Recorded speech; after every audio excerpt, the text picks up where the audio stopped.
Healthy Peaceful podcast, where I interview individuals on topics pertaining to the meaning of health and well-being, personal and collective consciousness, and maximizing full human potential. In this series, I take a deep dive into habit change, specifically a holistic approach to habit change. I promise you this won't be same old, but an exploration in the intricate dynamics of habit formation and change, essentially offering you a framework for personal and professional progress. Join me as I invite guests who have studied how to create change that sticks. Now, finally, an opportunity to unlock the key to realizing your full potential. While we've all heard of the mind-body connection, we often don't have the real knowledge to harness this connection, to cultivate healthier habits, foster better relationships, and enhance overall well-being. Now, whether you're new to these concepts or a seasoned student of human potential and habit change, join me on this journey as I explore a holistic approach to habit change and coaching. Tune in to the Healthy Peaceful podcast on Apple Podcasts, Spotify, or wherever you get your podcasts.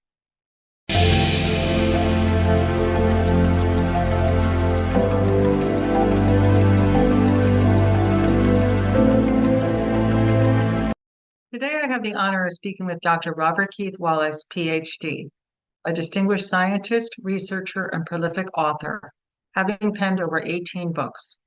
Dr. Wallace's lifelong dedication to exploring the intricate relationship between mind, body, and consciousness has left an indelible mark on the fields of physiology and holistic health. With a Ph.D. in physiology from UCLA, Dr. Wallace's journey into the realm of holistic health began early in his career, sparked by his fascination with the ancient wisdom of Ayurveda and meditation. Over the years, he has tirelessly advocated for the integration of this wisdom with modern scientific understanding. Currently serving as chair of the Department of Physiology and Health at Maharishi International University, Dr. Wallace continues to champion academic programs aimed at bringing Ayurveda into mainstream recognition. He is also a revered member of the university's Board of Trustees, having previously served as its first president. In today's interview, we will delve into Dr. Wallace's book, written with co-authors Ted and Samantha Wallace, titled Total Brain Coaching, a Holistic System of Effective Habit Change for Individual, Team, and Organization. This groundbreaking work explores the intricate dynamics of habit formation and change, offering a comprehensive framework for personal and professional growth. Drawing upon decades of research and practical experience, Dr. Wallace presents a holistic approach to habit change that encompasses the individual, team, and organizational levels. From understanding the neuroscience behind habits to implementing practical strategies for lasting change, this book offers invaluable insights for anyone seeking to unlock their full potential. At the heart of total brain coaching lies the recognition of the interconnectedness of mind and body in shaping our habits and behaviors. Dr. Wallace provides actionable guidance for harnessing this connection to cultivate healthier habits, foster stronger relationships, and enhance overall well-being. In today's interview, you can expect to gain invaluable insights into the science of habit change and practical strategies for implementing Dr. Wallace's holistic coaching system in your own life and work. Whether you're an individual looking to break free from unhealthy habits or a leader seeking to foster a culture of growth and innovation within your organization, this interview promises to be enlightening and transformative. Join me as I explore the transformative power of total brain coaching with the esteemed Dr. Robert Keith Wallace, and discover how you can unleash your full potential for positive change. Welcome, Dr. Wallace. Hi, Noreen. Awesome. So let me just pull up my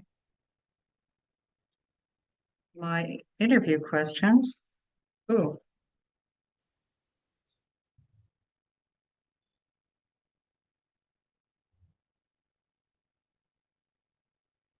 I want to start with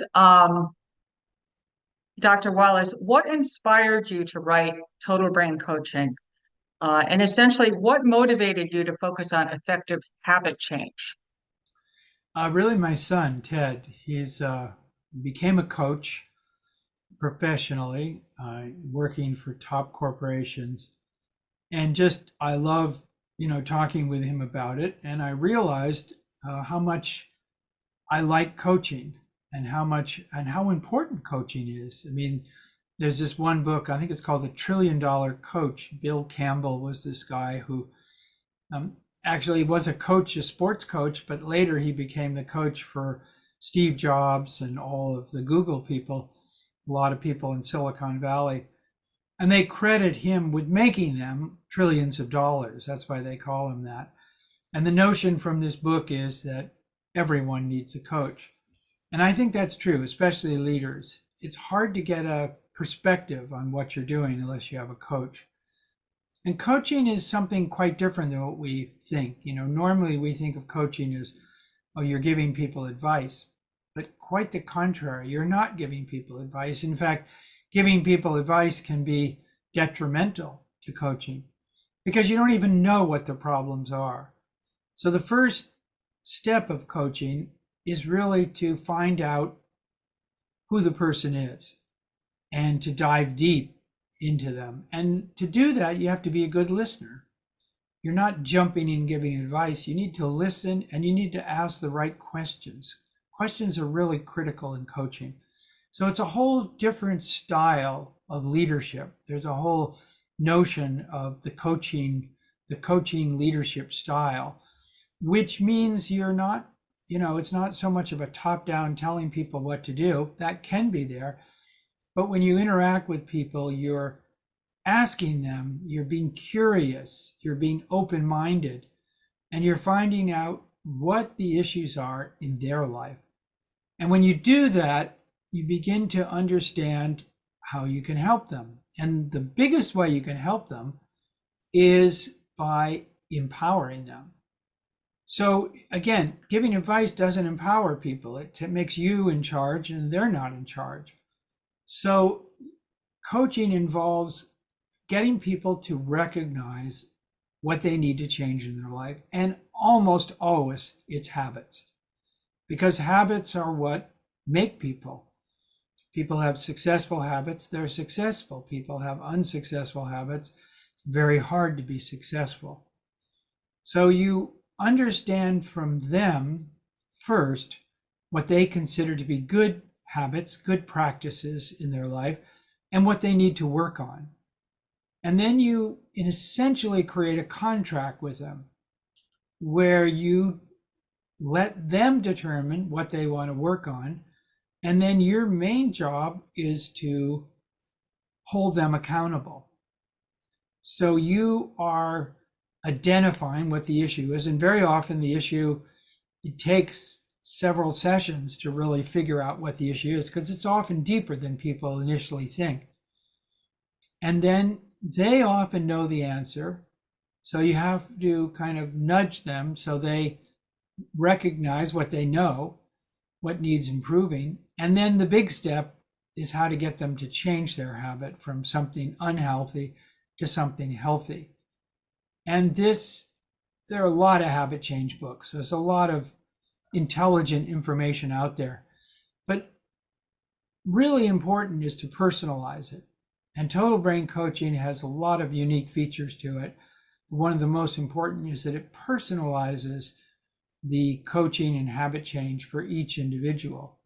And it does this based on a system of understanding. You could use psychological tests. You could do, Myers-Briggs. You do all kinds of things, but we use something from an ancient tradition, Ayurveda, and we use their system of mind-body, understanding the mind-body nature of each person.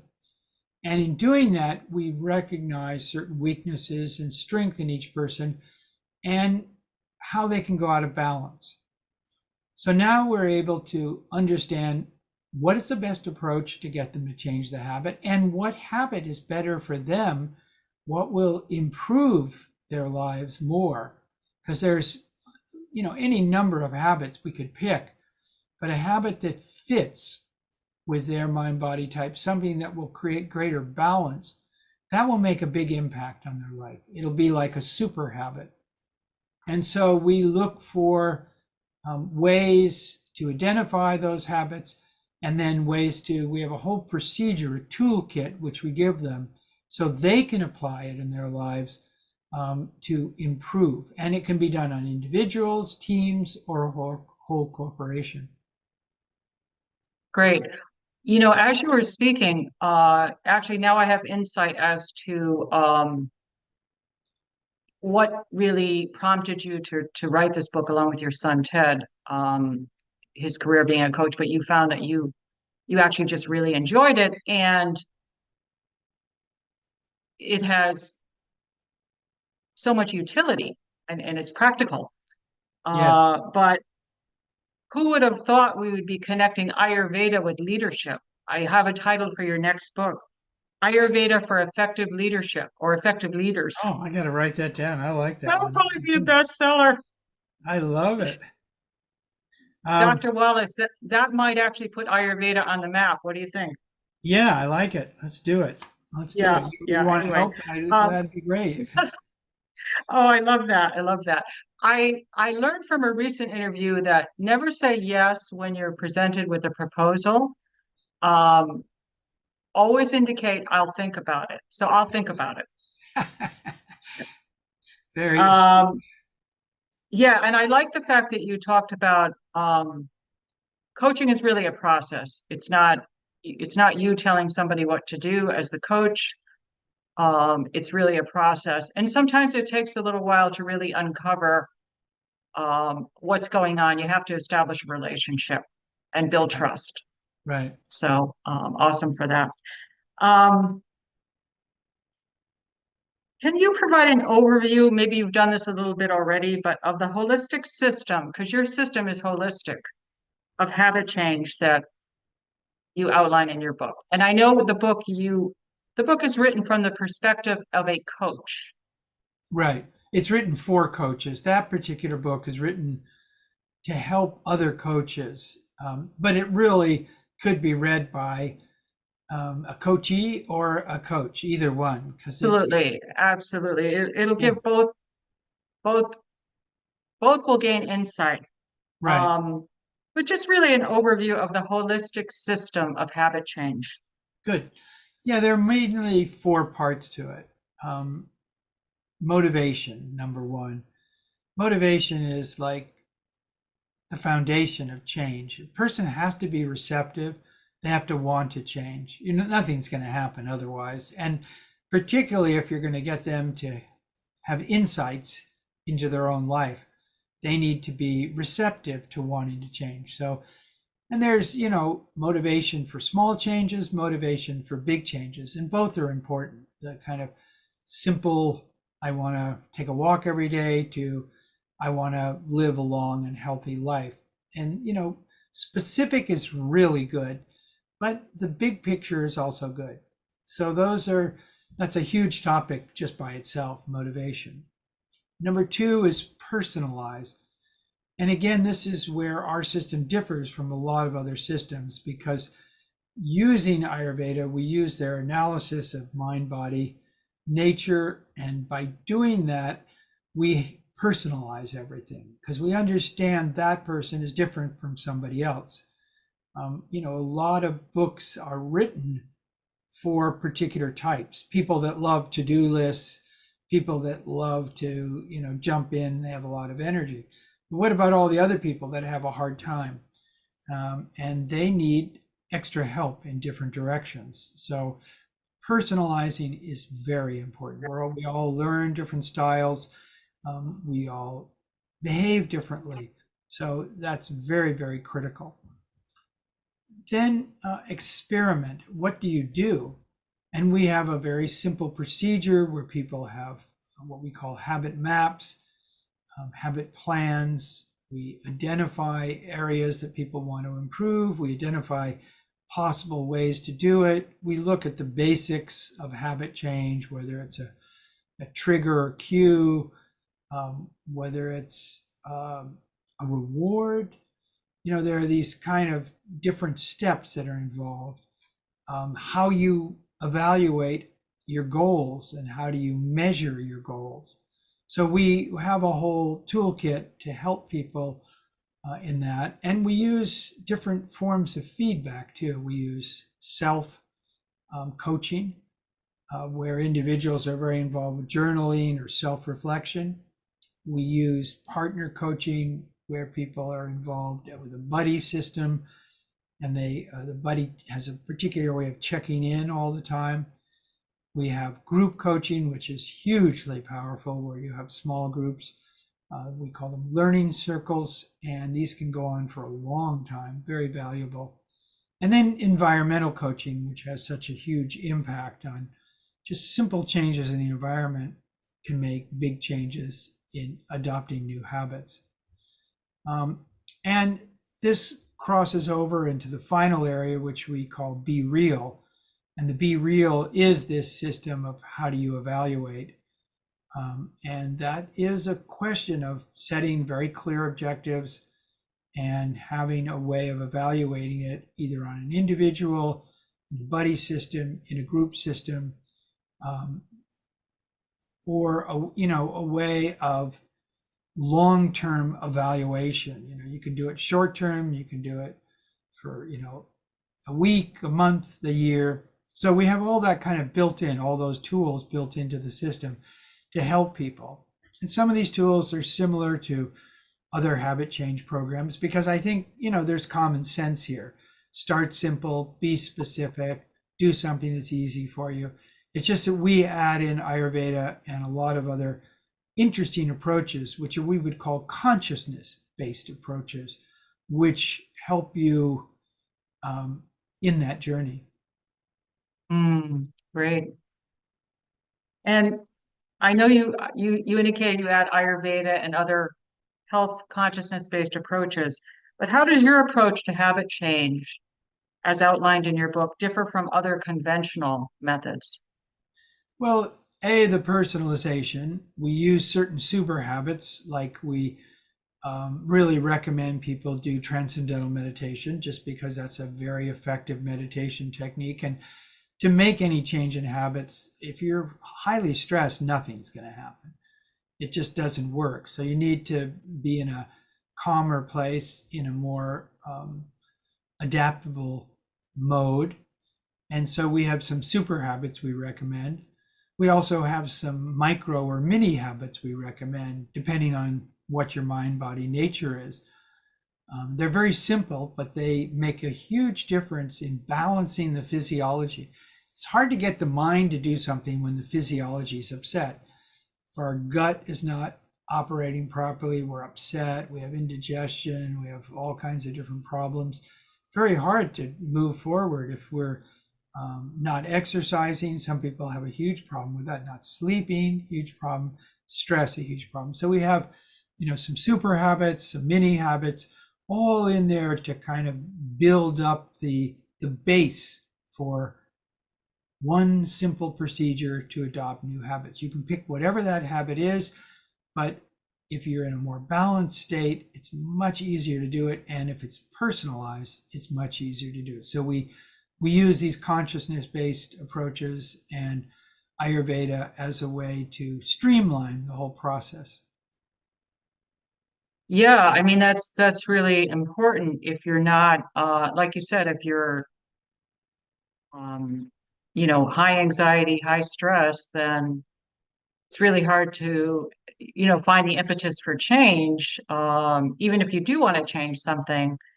So you've got both super habits and these mini habits that are really going to pave the way or allow for the if let's say they want to lose weight, it's going to allow them to move in that direction. But Exactly. without really looking at the full picture, it's really hard to make progress. Yeah, you have to know who you are. I mean, some people can lose weight more easy than others, and that Ayurveda has a really deep understanding. In Ayurveda, food is medicine. So you really We now know with the microbiome that whatever you eat has a huge impact on your mental state, on your whole physiology. So having the right diet can make a big difference in your state of mind and how capable you are of changing habits. Also, having the right recommendations for the right food makes it a big difference. And then this understanding of who you are. So, okay, maybe you're one type that has a hard time losing weight. So you need to take different strategies. So you got to understand who you are, discover who you are first, deeply, not just some superficial level, but on a very profound physiological level. And this is very helpful from Ayurveda. You also need to discover who you are in terms of consciousness. So you need that deepened experience of consciousness. That will open up these subtler levels of thinking that you have not had access to before. A lot of us, carry over things from childhood. Stress is like a big weight on our back, and we carry it into this lifetime, and if we don't lighten the load, it's hard to make change.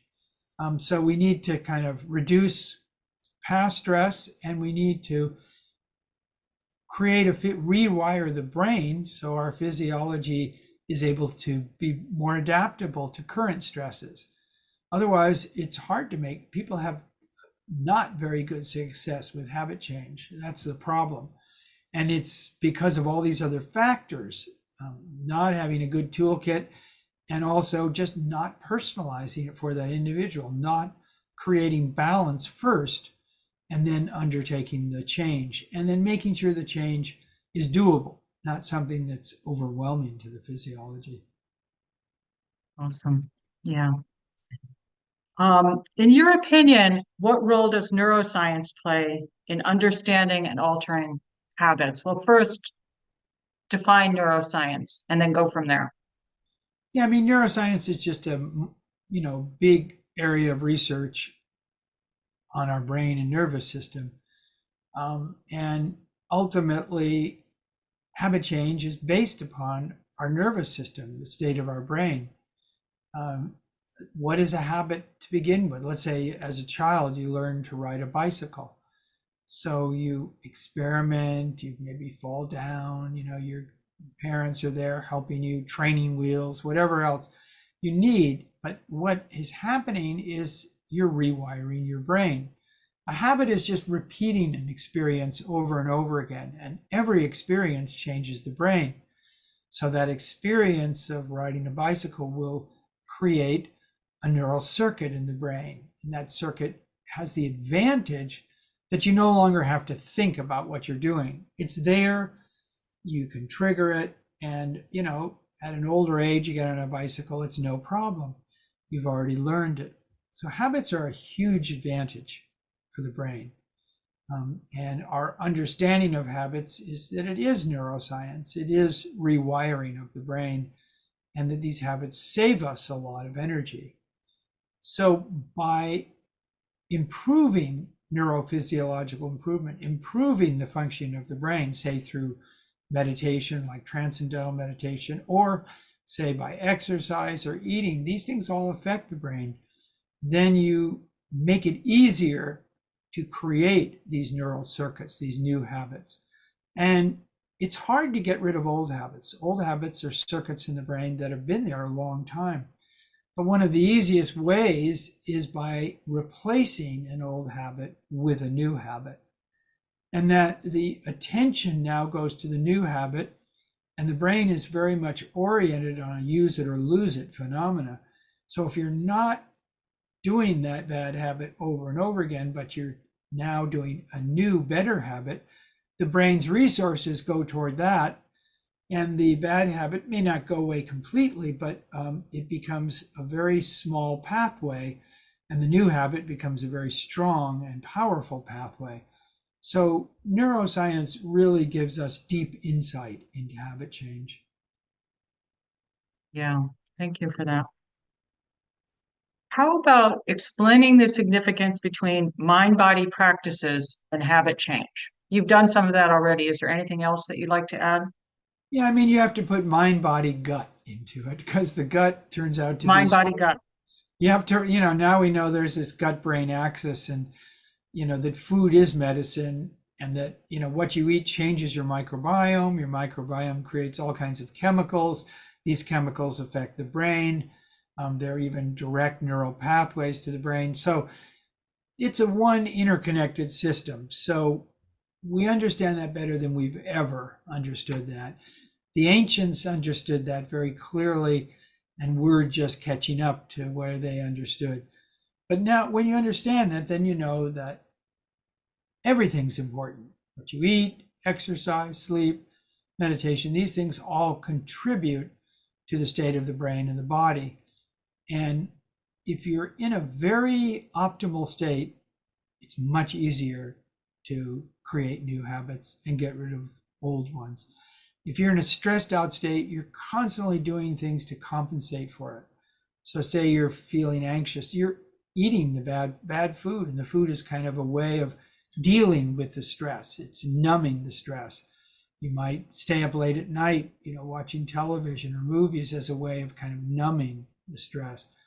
But in the end, those things are bad for you. They disrupt the physiology, get it out of balance. And so there has to be a point where you create a quieter state in the physiology. And once you do that, then you can start shifting away from the bad habits and reinforcing the good habits, going to bed on time, exercising, practicing meditation. And that shift, gradual, just little steps at a time, strengthens the neurophysiology. And that then allows you to do better in your next habit. And it builds and builds and builds. So having a deeper understanding of the neuroscience gives you the advantage.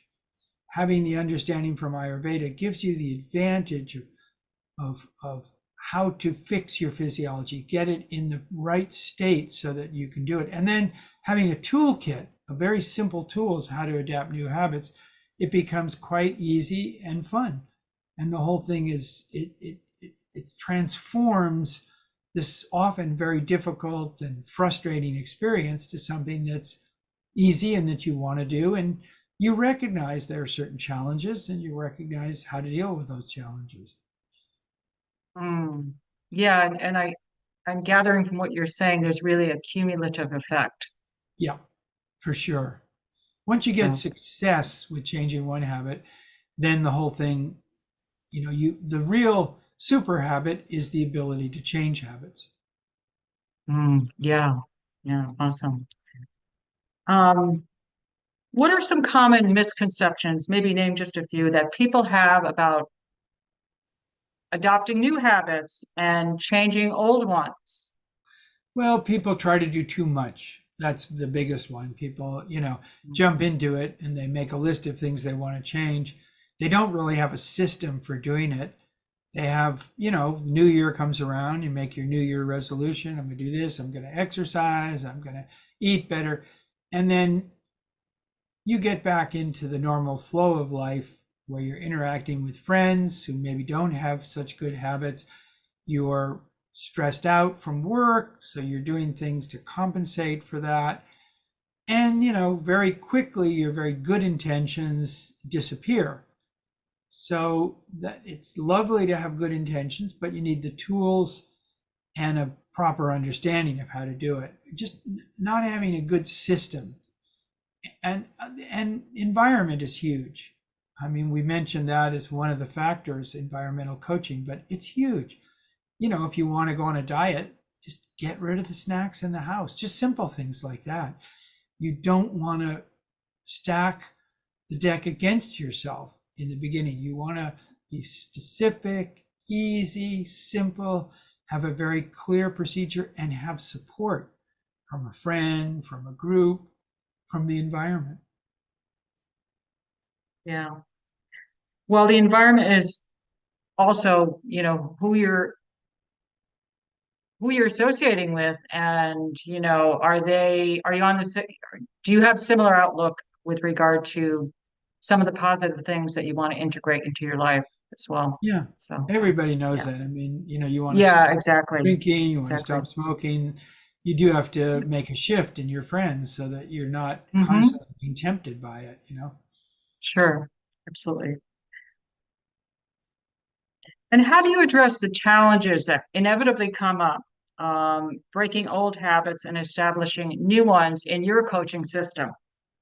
It's really shifting from a fixed mindset to a growth mindset. In a growth mindset, you look at failure as an opportunity to learn. Just that reframing of everything. Oh, that didn't work. So, oh, well, that's okay. It's part of the procedure that if something doesn't work, I don't worry about it. I just try a new experiment. I pick a new activity. I go through the same steps again, knowing that, hey, the first experiment might not have worked. I might not have picked the best thing to do to change the habit.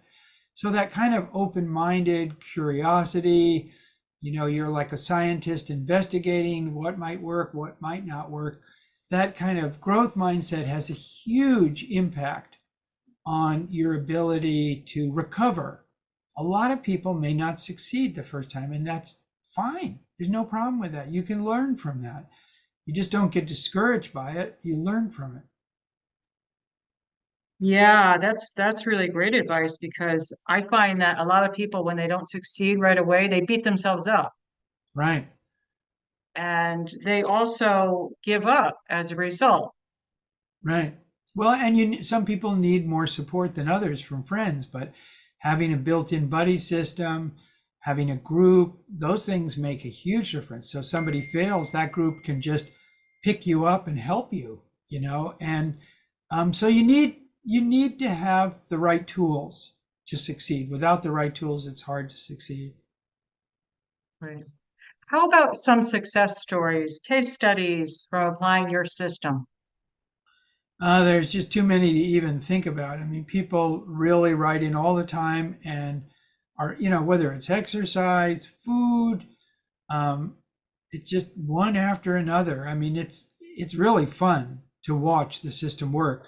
My son does it at work, in a corporate environment, and he gets teams to improve. He gets whole departments to improve. So um, many, many different examples, but all the basic ones, like people dieting, people not exercising, people not sleeping well, all those things are, we've gotten in all kinds of improvements in those areas. Awesome. It's great. And meditation, I know practicing, sorry, actually that brings practice. no, Oh, go ahead, go ahead. actually that brings me to my next question about meditation Sure. specifically.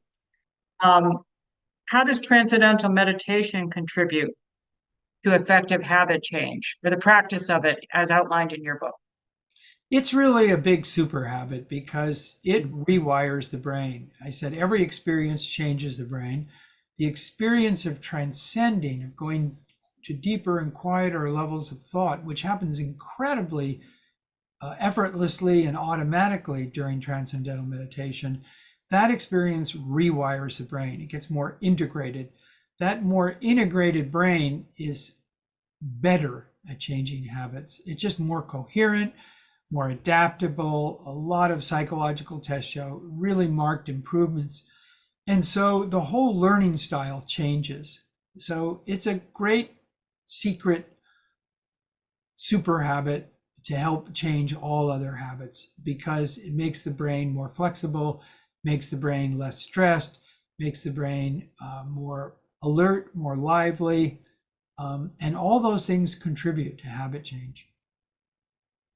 Yeah, absolutely. Self-awareness. We hear a lot about self-awareness. Can you describe why that is important or the cultivating self-awareness is important to the process of changing habits Yeah, I think and how better to cultivate? Because yeah, that's really the key.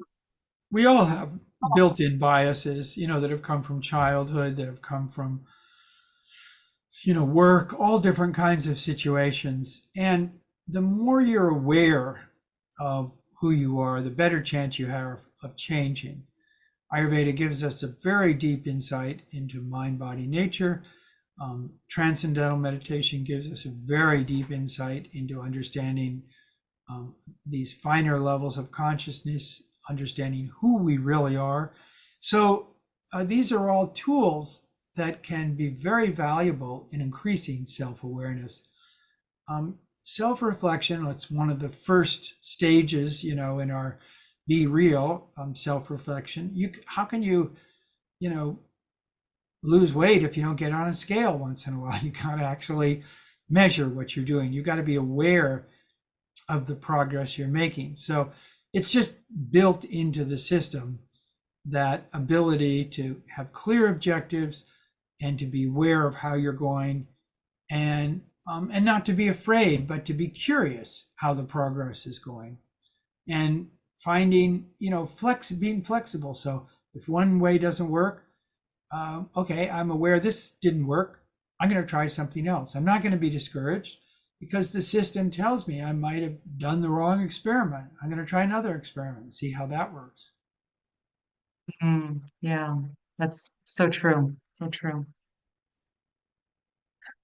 Lots of people struggle to remain motivated. We talked a little bit about this. Um, what advice would you say to somebody who's really having a hard time staying motivated? Well, I think If you're coaching them. a buddy system really helps. I mean, when you try to do things yourself, it can be a challenge. Buddy system helps. Groups really help. So, in a structured program, learning habit change, that's very valuable. So you learn the tools, you're practicing, you have a buddy helping you. And then on top of that, you have a group, and you continue with that group for a long period of time. That's a kind of really good formula for success. Just trying to do it on your own is hard. I mean, some people are better than others, and some people are super self-motivated. They can make a to-do list and do it right away. But a lot of people can't. So you need to be part of a system that's effective, and you need all those tools that are there to help you. So we create a structured program. Right now we have a program called Super Habits, and it's a 10-week course, and people are put through a very systematic understanding. They meet with their buddies, they meet in their group, and they go through habit map, habit plan. And that's been a very effective program. It's listed, I think right now, is superuhabits.com. So on that website, the whole program is laid out. And those courses have been very effective. We've done courses at the university. They've been very effective. So I think having a structured program to begin with, reading the books are great. You can, read Total Brain Coaching, another book, Self-Empower, another book, 16 Super Biohacks for Longevity. They all include this methodology in it. But I would think it's so much easier when you take a course, the superuhabits.com. That course is good, and really we've had huge success with that, just because you don't have to rely completely on your own motivation. You get a lot of help from everyone. Yeah, and I think also the advantage of the group is that you hear about what other people are struggling with Yeah, and how they're dealing with it. So that I think that kind of that's feedback is huge. helpful as well, Yeah, that And is it may be huge. the same thing that you've been dealing with and you're not sure how to, Yeah, sharing is sure. big time. Really, really good. Yeah, great. And it's professional coaches that are running that superuhabits.com Uh-huh. program, right? Yep. Yep. Okay. Awesome. Awesome.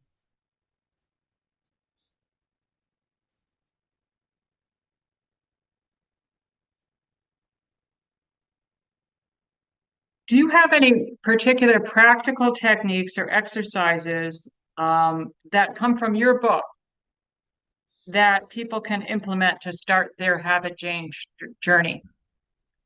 Sure. There's a website, Total Brain Coaching, and there's a quiz on there people can take. There's a lot of different recommendations on that site.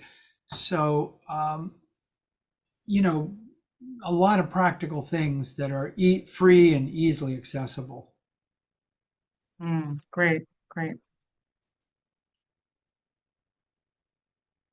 Can you discuss the connection between habit change and personal growth or self-improvement?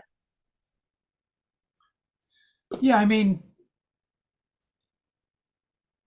really, they're all connected.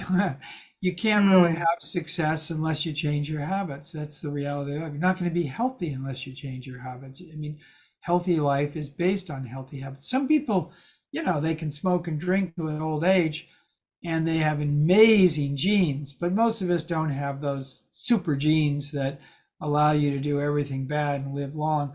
Almost all doctors will agree that having a set of successful habits, healthy habits, is the basis for a healthy life. And you're not going to do anything unless you're healthy. If your health is bad, you're not going to accomplish anything because you're trying to, put out a fire where another fire is popping up. It just doesn't work.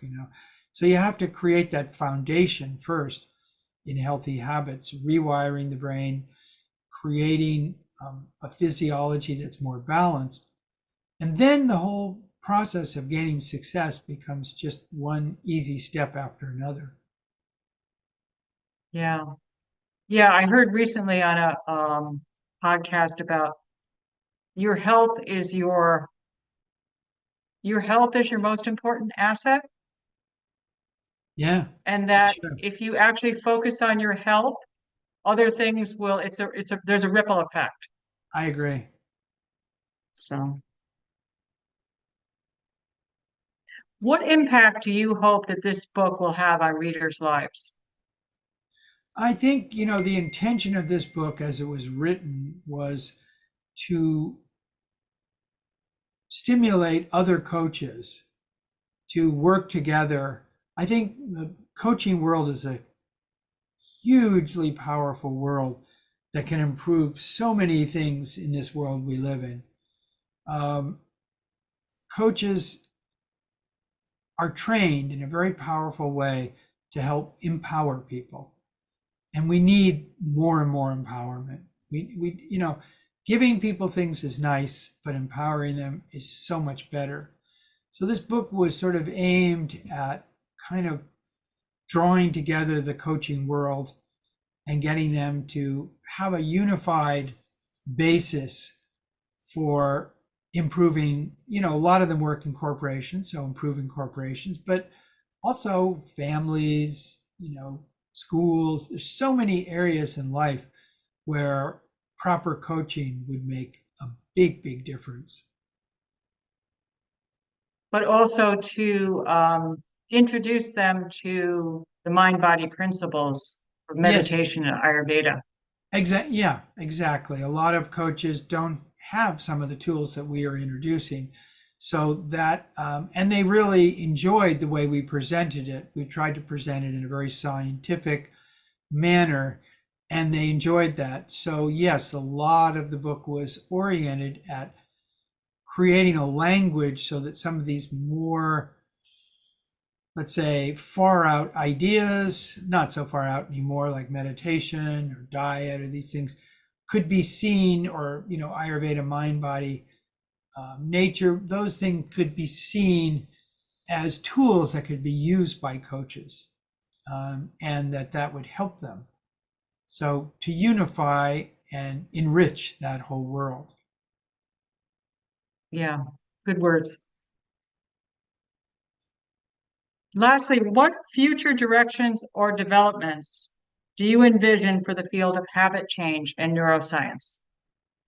Well, this Super U Habits program that we're offering right now has a focus to help individuals, but also, I think, larger organizations. I think a lot of organizations are dysfunctional because of bad habits. And if you can go into an organization and work with individuals, work with teams, work with departments, you can improve the quality of performance. And that has a big impact on the whole world. These corporations are often supporting schools, supporting different projects around the world. And I think if you infuse this knowledge into the hands of the most powerful people, that they will be able to use this knowledge for the good in the world. I mean, right now it's crazy what social media is doing to kids, bad diet is doing for kids. So it's really necessary that we have a group of people who understand how bad habits are kind of bringing people down and what it takes to improve the quality of habits, what the best programs are to do that, that these can be introduced into schools and companies and larger groups, and we can get a bigger impact on these programs. Right. It'll really have an exponential effect. Exactly. Awesome. Awesome. Yeah. Well, I want to just finish off with kind of a lightning round. We'll do 5 words from the book,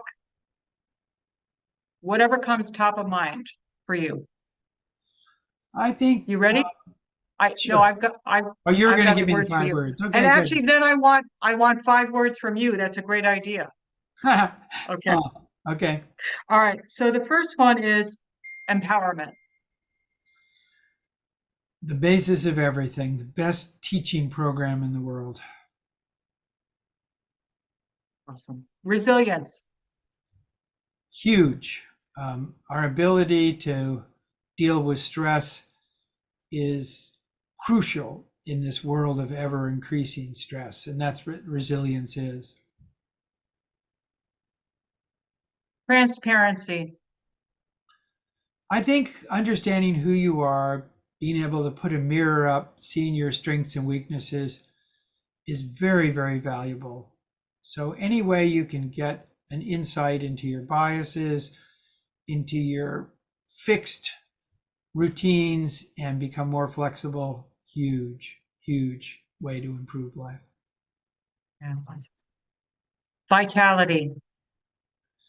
Yeah, if you don't have energy, it's hard to do anything. So find ways through diet, exercise, sleep, and meditation to increase your vitality. Once you have better health, you have better vitality, and you can accomplish a lot more.